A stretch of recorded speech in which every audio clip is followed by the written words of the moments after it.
Riser.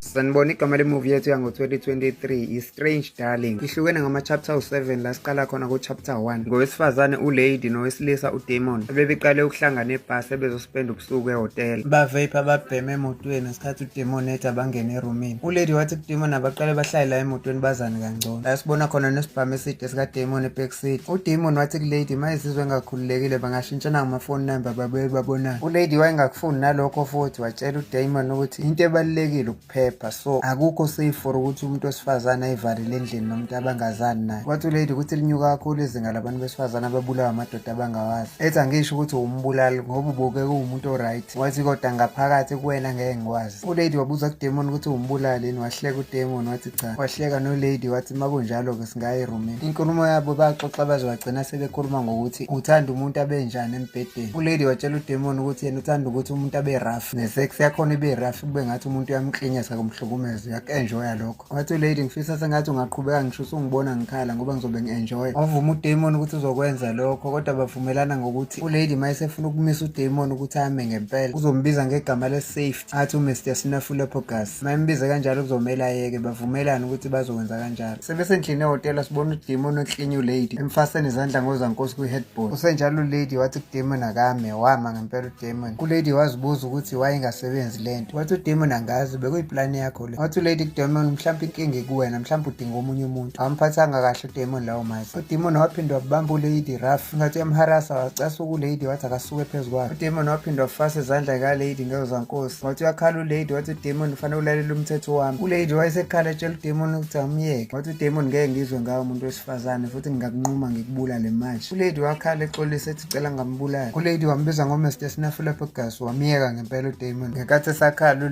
uDamon exolisa kuLady ethi uyaxolisa uma ukuthi wenze mawala. uLady wahleka wathi kanti nawe ubuso ngithatha serious bengi-acta mina ngiyikhalisa. Wathi uDamon phuma ukuthi ubu-act ubulisebenziselana igama le-safety. Wathi uLady igama lokuphepha ubelisebenzisela ukuthi usafuna ibreak kancane. imovie yethu sesiqhubekisela ku-part 2 la sisabona khona uLady noDamon. uLady wakhipha i-cocaine esikhomeni sakhe watshela uDamon ukuthi abayibheme. uDamon wangabaza kodwa uLady wamtshela ukuthi iyona i-cocaine emthena on. uDamon wathi noma engabaza wavuma bagcina beyibheme. Nokwathi sebeqala ukulungiselela ukuheva wama uLady wagqoka icathulo yadideka indoda. uDamon wathi kuLady sengikhathalele amagame akhe angisaqhubeki nalento. Wathi uLady uzothi awusaqhubeki nalento mase kusho mina hayi manje. uDamon wasukuma wagqoka impahla zakhe wathi zibhukhele imoto ezokulanda ngeke ngisakuhambisa mina, ngikhathele futhi lamagame akho. Wacasuka uLady wathatha isikhwama sakhe wahamba waya etoilet wayishaya ngempama. Wakhipha ummese netaser esikhwameni sakhe wasukuma waphinde emuva. uLady wabona uDamon esephuma endlini esehamba kodwa waphelelwa amandla wawaphansi negwebe laliphuma ngomlomo. uLady wamhudula emdonsa ngomlenze umbuyisela endlini. Wafika wakhumula uDamon eskipa wathi lento engikubhemise yona i-chemical academy kanti uLady uyena obheme i-cocaine. Wathi uLady bengingaqondile ukubulala nami bengiyitshela ukuthi ngiyadlala. Wasuka lapho uLady waqesha indwangu emlonyeni kaDamon wamsika esifubeni ngommese embhala something. Eseqedile ukwenza lokho wabuyela etoilet futhi wawukhipha iwigi yakhe ebuva kade eyigqokile wasala ney'nwele zakhe eziblonde. uLady wakhipha imali esikhomeni sikaDamon wafaka kubra kodwa wethusa nokubona ibheji lamaphoyisa ukuthi uDamon kanti uyiphoyisa. Wasukuma lapho esewusula igazi kuleli nxeba ade libhala uDamon. uLady ubebhala u-EL esifubeni esikaDamon ngommese. uLady wabamba kahle ummese ngoba esefuna umgwaza amqedele.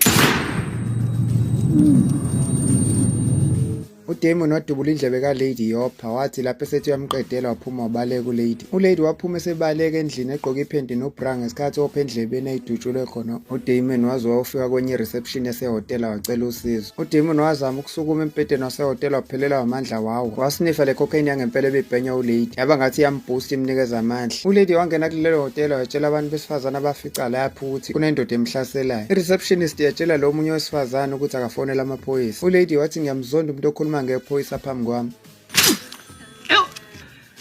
uLady wathi kulo munye umuntu wesifazane akamnikeze ikhiye zemoto neimpahla zokugqoka wamnikeza. uLady waphuma ngemoto yalo muntu wesifazane wadrive sebaleka. imovie yethu sisivela ku-chapter 3 la sibona khona uLady edrive lemoto egijima. sibona indoda ekuthiwa uDamon imjaha isabhema yona icocaine drive. imoto eyihamba uLady yayingenaso isipidi kakhulu njengeveni eyidrive uDamon yingakho wayesemfice esefuna umbulala. kodwa uDamon wavela wayimisa imoto ahamba ngayo waphuma eseyoma ngemuva waciba le moto kaLady wayidubula wayinemba yaginqeka yaphenduka. uLady waphuma esheshe emotweni esigijima ngey'nyawo. UDemon wamgeja sethi uyamshayisa. Wathi uDemon esemjaha wabaleka uLady waphelela ey'hlahleni ehlathini. Wathi esemaphakathi nehlathi wafica engathi kade kwenziwe i-picnic. Kukhona nohafu webhodlela likagologo wathatha. Wahlala phansi uLady wakhala ngenxa yenhlungu zendlebe edutshuliwe. Waphuza waseyithela ngogologo endlebeni elimele kudisinfecta inxeba. Wasuka lapho wabhema waqhubeka nokubaleka. Ngasikhathi noDemon esambheka ey'hlahleni emfuni. uLady wabaleka waze waphumela kwenye indawo evulelekile wagijima waze wawukweqenye ifence. Wadlula amanye ama-loudspeakers ayekhala iradio. Wathi uma eqhubeka wabona omunye umuzi ehlathini waba nethemba. Waya phambi kwalowo muzi wafika wabhakaza isicabha enokho. Imuvi yethu isishiftela ku-chapter 4 la sithola khona ugogo nomkhulu uGenevieve noFrederick. Abebeyihlalele beyidlela kamnandi kwakubonakala ukuthi ithandana ey'jabulile. Bobabili bethu sokubona uLady wayibhakaza umnyango wabo. uGenevieve wayecabanga ukuthi uhlanya ingakho athatha i-pepper spray wahamba naye. uFrederick noGenevieve bavula emnyango uLady wabacela usizo. Bembona nanokuthi ulimele bamngenisa ngaphakathi bembuza ukuthi kwenzakaleni. uLady wabatshela ukuthi ujahwa yenye indoda ehamba ngeveni eliyi-4x4 ebabuza ukuthi abanaso nesibhamu. uGenevieve watshela uLady ukuthi abanaso isibhamu. uLady wakhala kakhulu ekhaliswa yiy'nhlungu ey'sendlebeni. uGenevieve wasukuma esewumthathela amaphilisi ama-painkillers. uLady bamnikeza nokudla bekusalile ngesikhathi uFrederick emtshela ukuthi kumele kuzanywe nokufonela amaphoyisa. uLady wakhuza uFrederick wathi angawafonela amaphoyisa futhi uyakunyanya ukukhuluma ngamaphoyisa. Ikhehla likunaka ngalokho lasukuma lona lawafonela amaphoyisa. Wasukuma uLady wathethisa uFrederick wathi ngikukhuzile ukuthi ungawafonela amaphoyisa. uGenevieve wathola amaphilisi ama-painkillers wahamba naye sethi yowanikeza uLady. Kodwa wethuka uGenevieve mayethola ukuthi umkhwenyana wakhe uFrederick usegwazwe uLady. Ikhehla labheka unkosikazi walo emehlweni lavele lawa yawushaya phansi. uLady wathi bengaqondeli ukubulala ikhehla lakhe kodwa belinenkani. uLady waqhuba uGenevieve sethi yomkhiyela kule shelter engaphandle. Kodwa bathi sebefika endaweni evulekile ehlathini sakhipha lonke ijubane isalikazi sesibaleka. uLady wathi uyaqalaza wabona uDemon phakathi kwey'hlahla wabaleka uLady. Wagijima uLady sebuyela emzini wesalikazi nekhehla seyocasha. Wathatha le pepper spray kagogo wangena kwi-deep freezer wacasha khona. Khona lapho weza uDemon esegqekeza wawuvala umnyango we-deep freezer wacasha phakathi. Njengamanje sesimuvela ku-chapter 5 la sibona khona uLady wayecashe kwi-deep freezer eyikhanyisa nge-cigarette light. Ngesikhathi uDemon ezulazula ngaphakathi nesibhamu efuna yena uLady. Wazulazula yonke indlu buyadubula amabhokisi namakhabethi. Nokwakuthi uma evula lapha angamtholi vele acasuke kakhulu uDemon. Nokwathi lapho eseyongena ngasekhishini wafica umzimba kaFrederick owayegwazwe washona elele phezu kwegazi lakhe. uDemon waphuma endlini wahamba ngenkathi uLady esezwa kuvala isicabha ehamba wakhululeka eseyitshela ukuthi uhambile uDemon. uDemon waphumela kwenye indawo eyayingemuva eyayiney'nkukhu wafika wama lapho wabhema. Ubuye wama wathula wacabanga uDemon ukuthi le ndlu ayishiyayo kungenzeka ukuthi uLady uphakathi. Babuyele phakathi awubhekisisa. Wadubula kule deep freezer wethuka uLady wascreama. Wavula uDemon wamhlaba ngequpha. Isini yethu sishiftela ku-chapter 6 la sibona khona uLady wayeselele equlekile emva kokushaya uDemon ngequpha. Wambhanqa nomnyango wefriji ngozankosi enzela ukuthi angabaleki. uDemon wafonela elinye iphoyisa asebenza nalo walitshela ukuthi alize kule address eliphuthuma. uDemon etshela lelo phoyisa ukuthi usenkingeni. Khona lapho waphaphama uLady ekuqulekeni. uDemon watshela uLady ukuthi sengikutholile. uDemon wabuza kuLady ukuthi ngaba uyena lo muntu wesifazane ekuthiwa u-Electric Lady odume ngokubulala. uLady akawuphendulanga lowo mbuzo ukuthi u-Electric Lady noma cha. Kodwa wacela uDemon ukuthi angambulali ngcono ambophe. Waqala lapho uLady wakhala ngesikhathi ebhizi etshela uDemon ukuthi uyayisola ngayo yonke into ayenzile. Waqhubeka nokuncenga uLady wagcina esekhala esecula neculo lothando. Nakuyilapho uDemon ayesedideke khona ukuthi uyahlanya lo muntu wesifazane. uLady wavela wafutha uDemon nge-pepper spray. Nokwathi esamdakile saxhophekile uLady wambamba wamsondeza eduze wamluma uqhoqhoqho wahlephula ngamazinyo wafa same time uDemon. noLady naye waqhubeka nokulala kwi-deep freeze. uLady wabuka uDemon ukuthi usefe ngempela yena wathi esebona ukuthi ufile waphuma uLady. Wadonsa isidumbu sikaDemon wasisondeza eduze kwakhe. Wamthathela lesibhamu esincane amdubule ngasendlebe wasigcina yena. uLady wezwa sekukhala amasayireni amaphoyisa wezwa ukuthi usezoba senkingeni. Wakhumula ibhulukwe lakhe uLady walehlisa enze ngathi uzivikele kuDemon ezama ukumdlwengula. Wayequlekisa lapho kwangena amaphoyisa amabili uGail noPete. Ngokuwa amaphoyisa asebenza noDemon ababethuswe kakhulu nawukufa kwakhe. uPete wayesadidekile ukuthi kwenzakaleni la. uGail wayecasukile ethi awuboneni ukuthi umngane wakho bezama ukudlwengula lo muntu wesifazane. uPete wayengayikholwa leyo nto etshela uGail ukuthi uyamazi uDemon ngeke ayenze leyo nto. uGail wathi uzama ukukhumuluza nkosi kaLady wamkhuza uPete ethi akulinde ama-paramedic ne-homicide department bafike kuqala. uGail wathi laba bantu basazothatha isikhathi sabo nomuntu wesifazane udinga usizo oluphuthumayo. uGail wamkhulula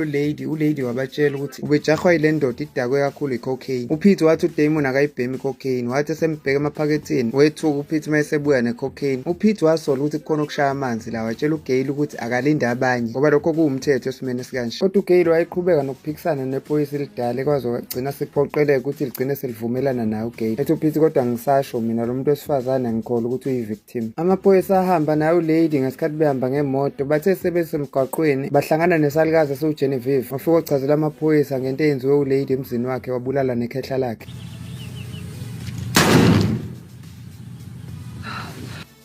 uGale qeda ukubulala isalukazi wakhomba amaphoyisa. uPeter wathethisa uGale wathi ngikukhuzile ngalo bulima bakho. uGale ngesikhathi exolisa uLady wabatshela ukuthi uyena Electric Lady lo dumile ojwayele ukushiya inxeba elibhalwe EL kwisidumbu somuntu asuke embulele. Ethuka kakhulu amaphoyisa ukuze ukuthi kanti yena Electric Lady lo dumile. uLady wathi kuGale akaphume ngoba ukhombisile ukuba nonembeza ekuqaleni waphuma wagijima uGale. uLady watshela uPeter ukuthi qhubeka udrive imoto wena ususa imoto uPeter wahamba. Imovie yethu sesishiftela kwi-epilogue okuchapter 7 okugcina. uLady watshela uPeter ukuthi akamisa imoto wayimisa uPeter imoto wayengakholwa ebuzisisa kuLady ukuthi ngabe wena ngempela uElectric Lady wavuma uLady. Iphoyisa lathi lenqwaba engaka abantu sowababulala sokubabulalelana. Wathi uLady ukuthi ngiyangithi mangibuka umuntu ngivele ngihalela ukumbulala njengoba nawe ngihalela ukubulala nje. uLady wadubula uPeter wambulalela khona lapho waphuma esehamba ngenyawo uLady. Wathi sahamba ngenyawo phakathi komgwaqo wabona kuzenye imoto. Walala phansi uLady ekhala ecela usizo kulomuntu odriver emoto. Kwehla omunye umuntu wesifazane wakhona kulamaplaza ngesikhathi ethi uzomsiza umfaka emotweni yakhe emgibeza. Sebese emotweni uLady waveza ama-true colours akhe kodwa akuhambanga ngendlela yakhe this time. Lo mama wayibona uLady ekhipha isibhamu wadubula kuqala lo mama. Lo mama wafonela amaphoyisa wathi sengidubula umuntu bengizama ukuyivikela. Ngiza lapho njengamanje police station naye. Imovie yaphela lapho lo mama esedrive e-police station uLady sephefumula okugcina.